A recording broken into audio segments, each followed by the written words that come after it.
Welcome back to my channel. Good evening po sa inyong lahat. Ito na naman po si Tita Ching para ipagluto kayo ng hapunan. So, ang lulutuin natin ngayong gabi ay ang tinatawag na Sinampalukang Manok. Ayan. Masarap sana kung meron yung yung talbos ng sampalok, di ba? Napakasarap sana kung meron tayo ganon. Pero walang ganon. So, kung anong meron, yun ang ating gagamitin. Di po ba? Okay. Ayan. So, ipapakilala ko po sa inyo ang ating mga ingredients. So, una ay si manok. Ayan. Ayan si manok. Ang ginamit ko po ay breast chicken. Ayan. Kasi, kaya breast chicken ang ginagamit ko guys, kasi yung mga anak ko ay, hindi sila, they are not fun, yung kumain ng may mga buto. Kaya yan ang ginamit ko. At saka mas healthy rin guys pag walang balat, di ba? Kasi yung balat ng chicken is full of cholesterol. Ayan, so mas healthy siya. Okay, so yan ang main natin na ingredients, the chicken. Kaya nga tinawag na sinampalukang manok. Dahil kung walang manok, sinampalukan na lang na tubig. Okay. Alright. So, gagamit din ako ng 1 cup ng string beans. Ayan. And, ayan, of course, sili. Hindi nawawala ang sili, guys. Kasi masarap yung medyo maanghang-anghang. Ayan.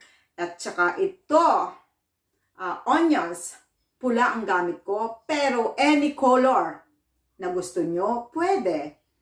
Ayan, luya, ayan. Pag tayo nagluluto ng manok, lagi pong may luya kasi alam nyo kung bakit is pampatanggal po ng lansa. Ayan, nakakatanggal ng lansa ang luya.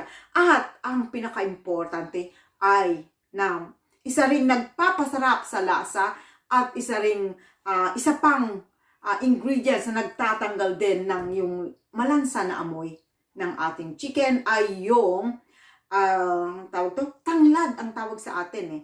Tanglad, ayan. Ang bango-bango.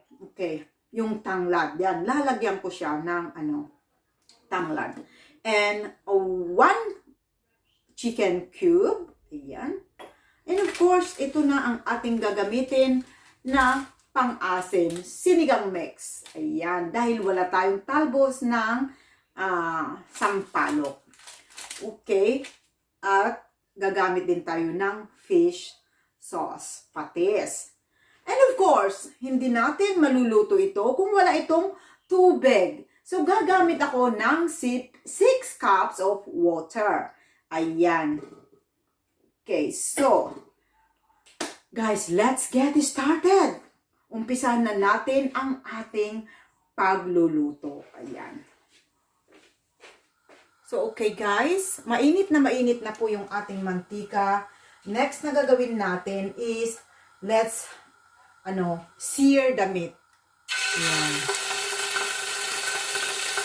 Ang ibig sabihin guys ay, isi-seared lang natin yung ating meat. That's the process of searing. Ito. Yan. Pag nag-brown na konti, balik ka rin natin.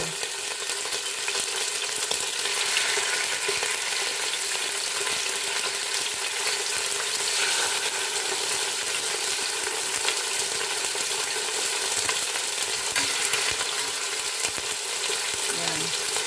So, antayin lang natin na mag-brown and then the other side. Okay guys, so na-sear na natin yung ating meat, yung chicken. Iaahon na natin, set aside natin para tayo'y maggigisa na. Okay. Yan.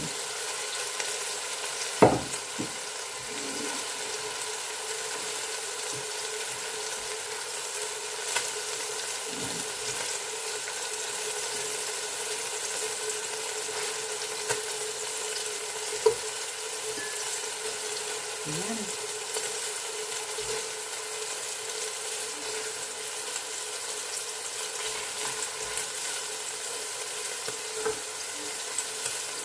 Okay, so ayan.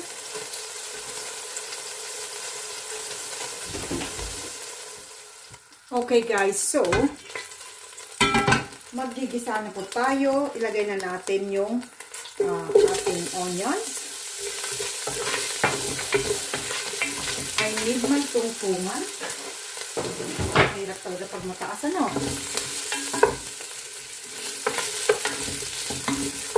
Ayan.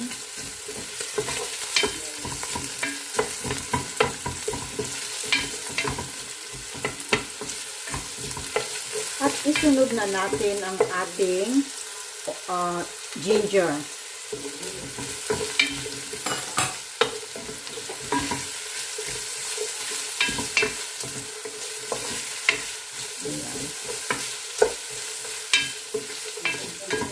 So, malambot na yung ating onions. So, pwede na nating ibalik yung ating chicken. Ayan.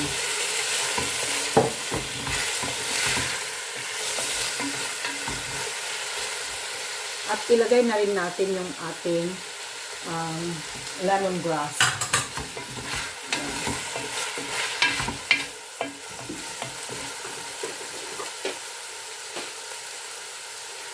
So, ang ginagawa ko po guys, ang next ko ilalagay ay yung ating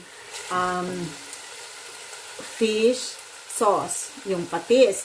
And hayaan ko lang muna na kumulo at ma-absorb ng konti bago ko ilagay yung ating tubig. Yan.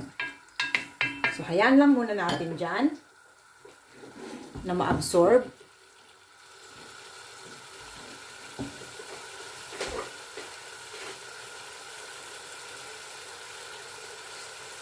Okay, ayan. Nadidinig nyo naman guys. Tinatawag na ako ng aking lutuan. So, buksan natin. Ayan. Kumukulo na siya. So, ilalagay ko na yung ating chicken cubes. Ayan.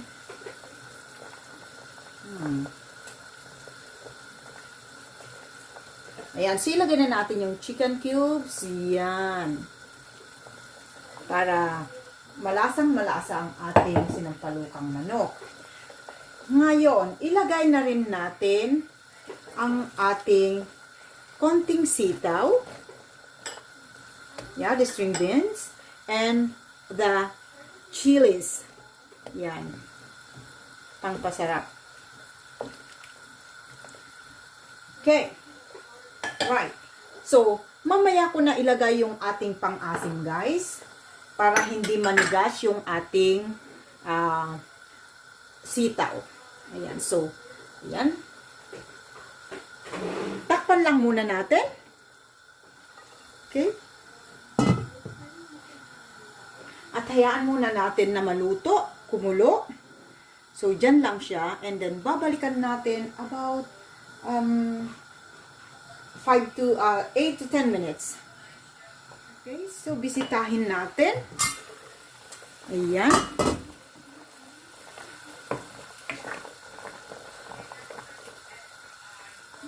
Check kung pwede nang lagyan ng asim. Ayan, pwede na natin ilagay yung pang-asim. Ayan.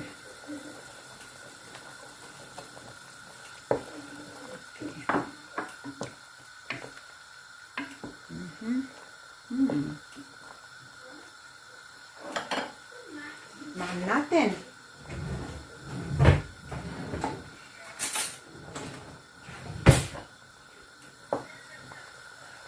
Tikman natin, baka kailangan pa natin i-adjust yung alat or asim.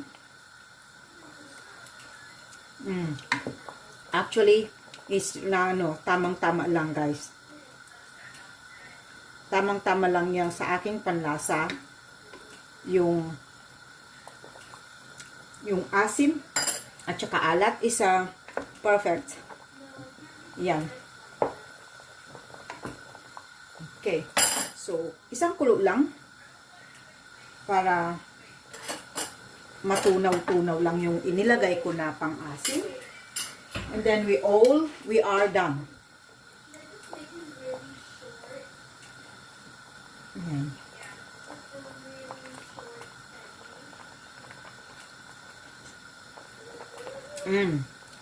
Okay guys, so for the exact measurements guys, inuulit ko. Just click the description box below. Okay? So ito na guys, luto na.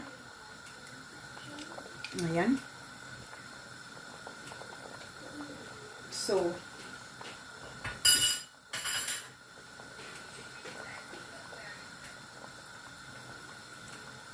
isa na naman pong authentic Filipino dish ang ating iahain sa ating pamilya ngayong gabi. So, thank you very much guys for supporting me, for watching my videos.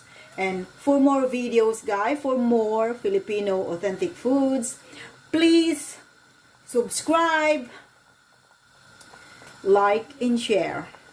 And of course, don't forget to hit or smash the notification bell para po kayong laging updated sa mga videos na i-upload ko. Okay? Yan. So, luto na. Sasandukin na natin, ililipat na natin sa ating serving dish.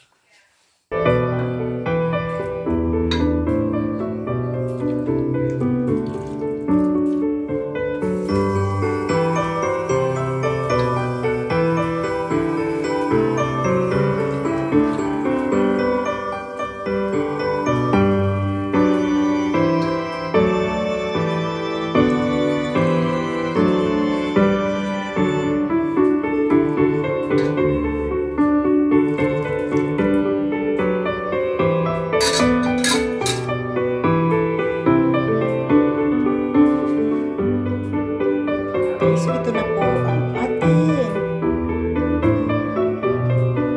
sinampalukang manok.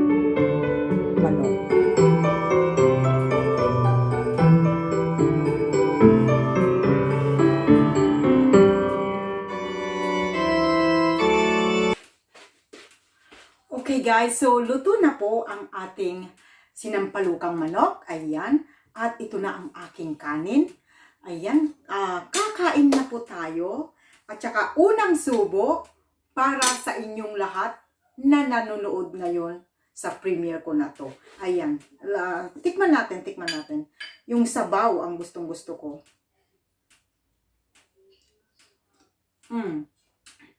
Yum. Sarap, masarap guys. Tamang-tama lang po yung lasa. Ayan. At ang kaigihan nito, pagka breast chicken ang inyong ginawang sinampalukang manok, wala nang problema sa inyong buto. Kain na lang ng kain. Ayan. So, tikman na natin. At saka guys, pagka you do the sear, i-sear ninyo yung meat, hindi siya, ano ba tawag doon? Malapsa yung chicken. Buong-buo pa siya.